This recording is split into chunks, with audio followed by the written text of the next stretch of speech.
Hey, readers and writers. Welcome to the very first Sunday Reading Club. I wanted to start this because one of my main goals for this year was to read more books that were already on bookshelves. I adore supporting writers, but I really also love reading. I mean, most of us came to writing by starting with reading, and that's the case for me. So I've decided to read a new book every 1 to 2 weeks and share my thoughts with you. Some of these books are by writers I know. A lot of the books will possibly be from authors that I don't personally know. And there is, at least at this point, no rhyme or reason. I'm simply picking books that I'm keen to read. So the first one that I started with this year is Dave Grohl's The Storyteller.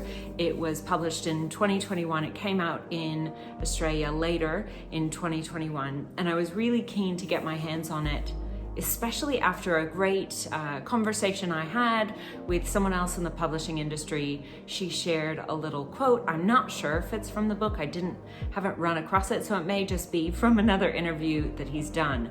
But it really piqued my interest. Plus, that title just really appeals to me because, of course, I love stories.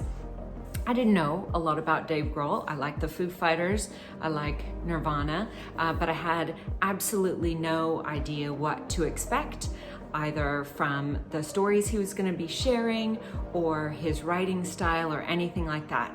And I have to say, I was really pleasantly surprised.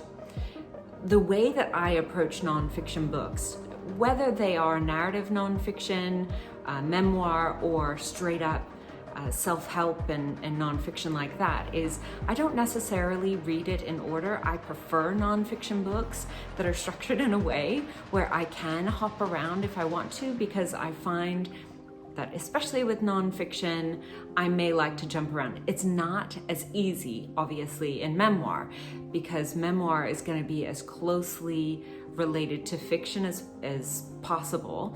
But in this book, you can absolutely jump around, and I really appreciated that. It's a pretty substantial book, and I was really pleasantly surprised by his writing style. Again, I have no idea how much support he had for the editing, but I would say that this is probably a natural gift. I know his mother, from reading this book, is also a writer, and so it absolutely makes sense. What I appreciate most is that you really feel his voice here. There are certain sentences and the structure, and they've even played with the font a little bit, which, if I'm honest, is a little bit annoying. Just give me consistent font. It's also got some photos in there, and that breaks up text enough for me. I don't necessarily want a totally different font. Italics is enough if you want to break something up. That's just me.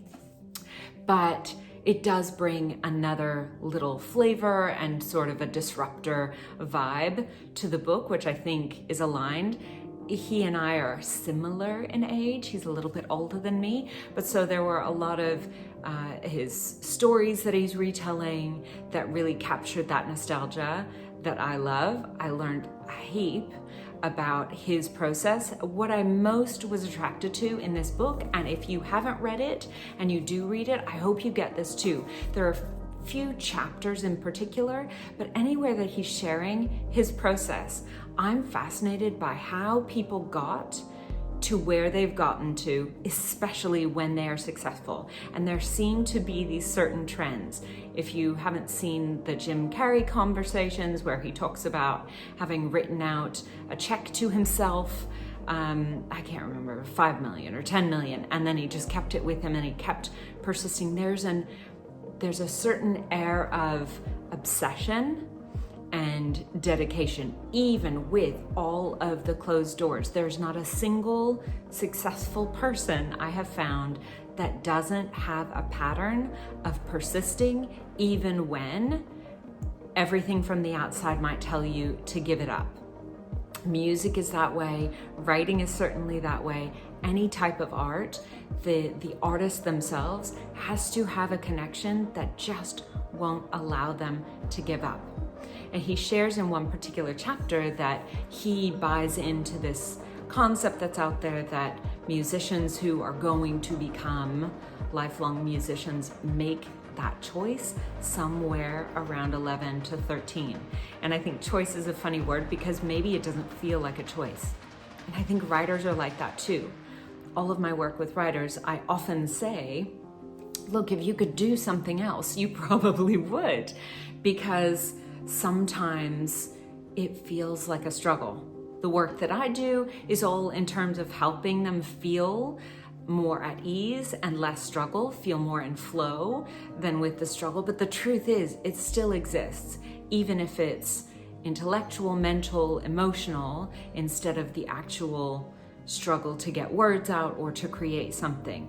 And so reading his stories about how he fits in with that, he really dedicated himself from that young age to this decision. He's a musician. The end. Full stop. Line under it. That's it. And he had other friends when he was growing up who were equally or seemed equally dedicated, and they loved music as well, but they didn't have that little switch that was like, that's it. I'm not giving myself an out. And so I found that really, really compelling. If you like a story that really gives you an inside view into somebody's entire personality, even if they jump from subject to subject, that didn't bother me at all in this. It was really, really conversational. It was really engaging and compelling. I'm always amazed by the incredible memories people have. I'll put this caveat: if you are writing something that is memoir or memoir-ish, give yourself a break. Nobody's gonna say, let me see the CCTV footage of that moment. I want to see, was it exactly like that? Is that exactly what they said? No.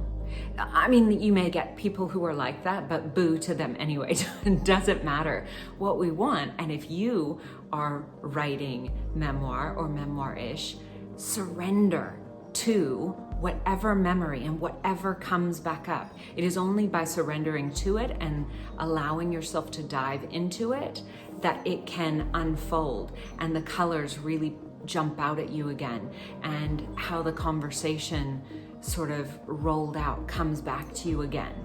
If we tell ourselves, I'll only share it if I feel 100% and I'm sharing it from up here rather than in here, it's not going to ring true. And so he shares that he wrote this during the start of COVID. I mean, when all of the entertainment industry was really hit hard and everybody had to stay home. And if you're highly creative, what the hell are you gonna do?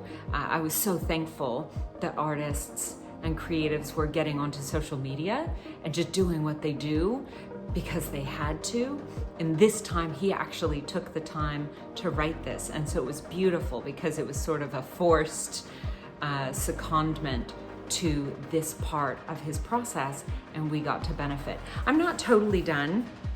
Like I said, I have absolutely jumped around, and I admire the way that I don't feel at a loss anytime I dove in. It was like every single story was a bit of a vignette, and they didn't need to, they could come over decades. He could be sharing a flashback and then present day, and it wasn't disruptive. It was very much, he is a brilliant storyteller and he was in there sharing these moments. The editors did a beautiful job of putting them in an order that helped him slowly reveal himself. And as readers, you may have experienced this too. There are certain times you need to catch your breath, or if there's a really hard, difficult moment, you need a lighter moment after, and I think they did a beautiful job. So for today's Sunday Reading Club book, we're talking about Dave Grohl's The Storyteller. I absolutely recommend it. I haven't decided if I'm going to go on a rating system, but I would say let's start with out of 5, and I would give this a 4 out of 5 for me. Some memoirs, even from celebrities, I find really boring. I don't care, but this one gave me enough of who he really was. He was showing himself, not only in the stories he was telling, but in the way that he told the stories. So highly recommend it. I am going to tell you that I'll just put my hand up. I'm going to air or it's not err on the side of, I'm going to lean toward writers who are women, who are POIC, and so you're gonna see that in the rest of the selections.